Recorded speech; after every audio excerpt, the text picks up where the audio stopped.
ನಮಸ್ಕಾರ ವೀಕ್ಷಕರೇ, ನ್ಯಾಷನಲ್ ಟಿವಿಗೆ ಸ್ವಾಗತ. ನಾನು ಸ್ವಾತಿ ಸಾಲ್ಯನ್. ರಸ್ತೆ ಬದಿ ಕಸ ಹಾಕುವವರಿಗೆ, ಕಸವನ್ನು ಎಸೆದು ಹೋಗುವವರಿಗೆ ತಕ್ಕ ಪಾಠವನ್ನು ಕಲಿಸುವ ಸಲುವಾಗಿ BSWML ಒಂದು ಮಾಸ್ಟರ್ ಪ್ಲಾನ್ ಮಾಡಿದೆ. ಹೌದು, ಕಸ ಎಸೆಯುವವರ ವಿಡಿಯೋಗಳನ್ನು ನೀಡಿದವರಿಗೆ 250 ರೂಪಾಯಿ ಬಹುಮಾನ ನೀಡುವುದಾಗಿ ಘೋಷಣೆ ಮಾಡಿದೆ. ಗ್ರೇಟರ್ ಬೆಂಗಳೂರು ಪ್ರಾಧಿಕಾರ ವ್ಯಾಪ್ತಿಯಲ್ಲಿ ಬೀದಿ ಬದಿಯಲ್ಲಿ ಕಸ ಸುರಿಯುವವರ ಮನೆಯ ಮುಂದೆ ಕಸ ಸುರಿದು ದಂಡ ವಸೂಲಿ ಮಾಡುತ್ತಿರುವ ಬೆಂಗಳೂರು ಘನತ್ಯಾಜ್ಯ ನಿರ್ವಹಣಾ ಲಿಮಿಟೆಡ್ ಅಂದರೆ BSWML ಅಧಿಕಾರಿಗಳು ಕಸದ ಸಮಸ್ಯೆಗೆ ಕಡಿವಾಣ ಹಾಕಿದ್ದಾರೆ. BSWML ವ್ಯವಸ್ಥಾಪಕ ನಿರ್ದೇಶಕ ಕರಿಗೌಡ ಅವರು ಮಾತನಾಡಿ, ಮುಂದಿನ ದಿನಗಳನ್ನು ಗಮನದಲ್ಲಿಟ್ಟುಕೊಂಡು ಈ ಯೋಜನೆಯನ್ನು ಜಾರಿಗೆ ತಂದಿದ್ದೇವೆ. ಈ ವಿಷಯಗಳನ್ನು ಕಾರ್ಯರೂಪಕ್ಕೆ ತರಲು ಮತ್ತು ಕಸ ಹಾಕುವವರ ವಿರುದ್ಧ ಕ್ರಮ ಕೈಗೊಳ್ಳಲು ಸರ್ಕಾರದಿಂದ ಸ್ಪಷ್ಟ ಸೂಚನೆಗಳು ಬಂದಿವೆ ಎಂದು ಹೇಳಿದ್ದಾರೆ. ಸಂಸ್ಥೆಯು ಈವರೆಗೂ 800ಕ್ಕೂ ಹೆಚ್ಚು ಬ್ಲಾಕ್ ಸ್ಪಾಟ್ಗಳನ್ನು ಸ್ವಚ್ಛಗೊಳಿಸಿವೆ.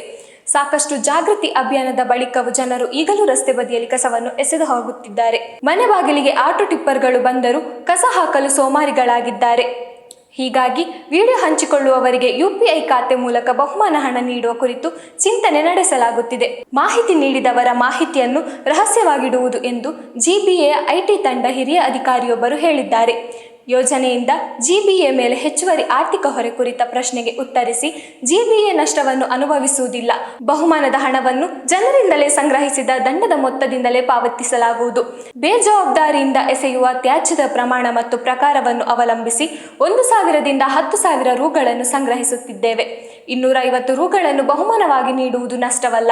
ಇದು ನಗರವನ್ನು ಸ್ವಚ್ಛವಾಗಿಡಲು ಜನರನ್ನು ಪ್ರೋತ್ಸಾಹಿಸುತ್ತದೆ ಎಂದು ತಿಳಿಸಿದ್ದಾರೆ. ಇನ್ನಷ್ಟು ಸುದ್ದಿಗಳಿಗಾಗಿ ನೋಡ್ತಾ ಇರಿ ನ್ಯಾಷನಲ್ ಟಿವಿ. ಧನ್ಯವಾದಗಳು.